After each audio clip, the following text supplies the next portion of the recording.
रथ यात्रा उस दौर में निकल रही है जब रामचरितमानस को जलाया जा रहा है।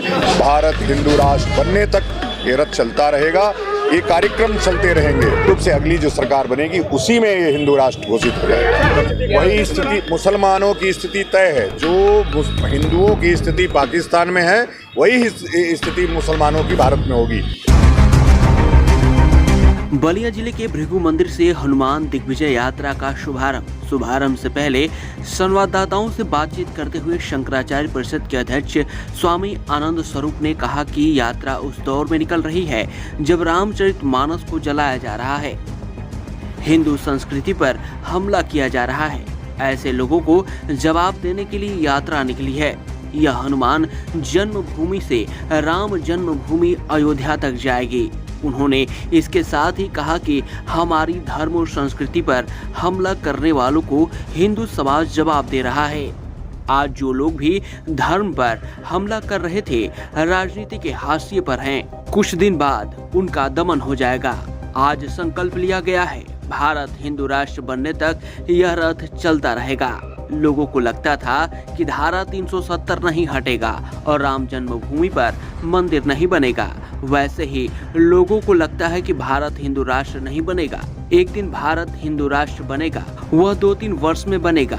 इसी के लिए रथ यात्रा निकाली है। वहीं हिंदू राष्ट्र बनने के समय को लेकर पूछे जाने पर कहा कि तिथि मैं तय नहीं कर सकता। निश्चित रूप से अगली जो सरकार बनेगी उसी में हिंदू राष्ट्र घोषित हो जाएगा।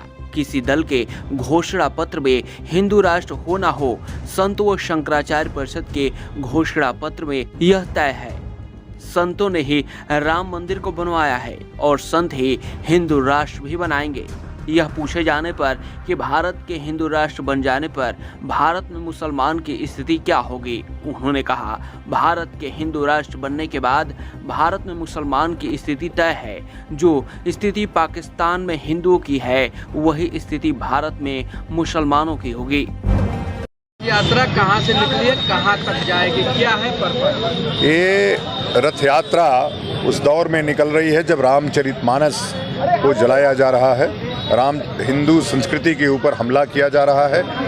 तो ऐसे लोगों को जवाब देने के लिए हनुमत दिग्विजय रथ यात्रा किष्किंधा कर्नाटक से निकल करके राम जन्मभूमि हनुमान जन्मभूमि से राम जन्मभूमि अयोध्या को जाएगी। आज बलिया भृगु आश्रम में हम लोग आए हैं, बाबा भृगु से भी आशीर्वाद लेकर के रथ यात्रा आगे निकलेगी। बांसडी सातवार होते हुए बेलथरा होते हुए उस पार देवरिया को जाएगी। कुछ राजनेता और रामचरितमानस के चौपाई पर दूसरे तरह के कटाक्ष कर रहे हैं, क्या कहना चाहेंगे? देखो, ये रामचरितमानस और हम उन दुष्टों का जवाब देने के लिए नहीं है, जवाब हिंदू समाज दे रहा है।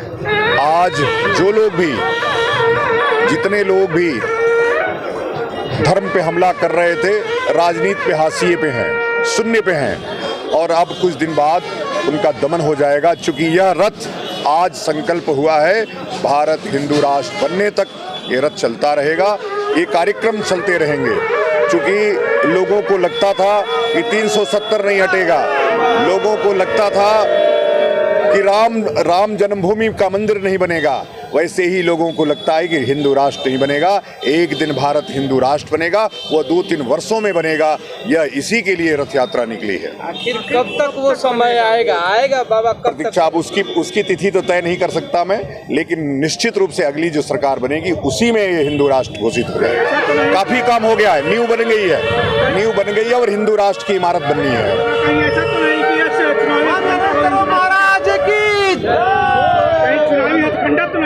बनाने का क्योंकि तिथि घोषित नहीं की जा रही है। देखिए, चुनावी एजेंडा तो होना चाहिए। अगर चुनावी एजेंडा हो गया और मैनिफेस्टो में हिंदू राष्ट्र शामिल हो गया तो मेरे ख्याल से हिंदू राष्ट्र तो बनाना ही पड़ेगा। किसी के मैनिफेस्टो में हो या ना हो, लेकिन शंकराचार्य परिषद और संतों के मैनिफेस्टो में हिंदू राष्ट्र है। संतों ने ही राम मंदिर को बनाया है और संत ही इस राष्ट्र को हिंदू राष्ट्र बनाएंगे। कौन संभव है, कौन राजनेता अगर देश पर काबिज रहेंगे शीर्ष नेतृत्व पर तो संभव हो? देखो, नेता कभी हिंदू राष्ट्र नहीं बनाएगा। आपने देखा, अगर हिंदू राष्ट्र बनना होता तो अभी जिस प्रकार से अगर राजनेताओं द्वारा हिंदू राष्ट्र बनना होता तो कब का बन गया होता। न 370 राजनेताओं द्वारा बना, न राम मंदिर। यह हमारे संघर्ष का, और कितने बलिदान हुए। देश आजाद हुआ तो लोग बलिदान हुए, हिंदू राष्ट्र बनेगा भी तो लोग बलिदान होंगे। और हम सब, ये जो माला पहने हुए लोग और ये सब जो लोग दिख रहे हैं, ये सब संकल्प लेके निकले हैं कि भारत हिंदू राष्ट्र बनेगा। तिथि भले नहीं तय हो रही है, लेकिन वर्ष तय है उसका। अब बाबाओं का सामने आना पड़ेगा। नहीं, बाबा तो सामने ही है ना। आप देख रहे हैं उत्तर प्रदेश में बाबा है तो क्या हालत है, पूरे देश में बाबा सब जब सामने आएगा तो क्या हालत होगी। जब हिंदू राष्ट्र बन जाएगा अगर, तो उसमें मुसलमानों की क्या स्थिति? वही स्थिति, मुसलमानों की स्थिति तय है। जो हिंदुओं की स्थिति पाकिस्तान में है, वही स्थिति मुसलमानों की भारत में होगी। यह नैसर्गिक सत्य है कि जो अधिकार हमको, जैसे आपको लगता होगा कि इटली की रानी प्रधानमंत्री क्यों नहीं बनी, इसलिए नहीं बनी कि वो टेक्निकलिटी थी, नहीं तो प्रधानमंत्री बन गई होती।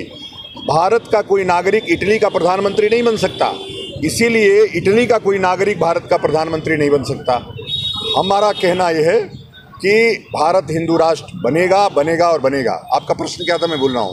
मुसलमानों की क्या स्थिति है? मुसलमानों, जो बोल तो दिया, मुसलमानों की स्थिति तय है, सभी अल्पसंख्यकों की स्थिति तय। ईसाइयों की स्थिति वही होगी जो ब्रिटेन में हिंदुओं की है, मुसलमानों की स्थिति वही होगी जो पाकिस्तान में हिंदुओं की है, यहूदियों की स्थिति वही होगी जो इजराइल में हिंदुओं की स्थिति है। जैसा दोगे वैसा हम भी देंगे। बात साफ। आनंद स्वरूप महाराज की। यूपी 60 न्यूज के लिए बलिया से विवेक जायसवाल की रिपोर्ट।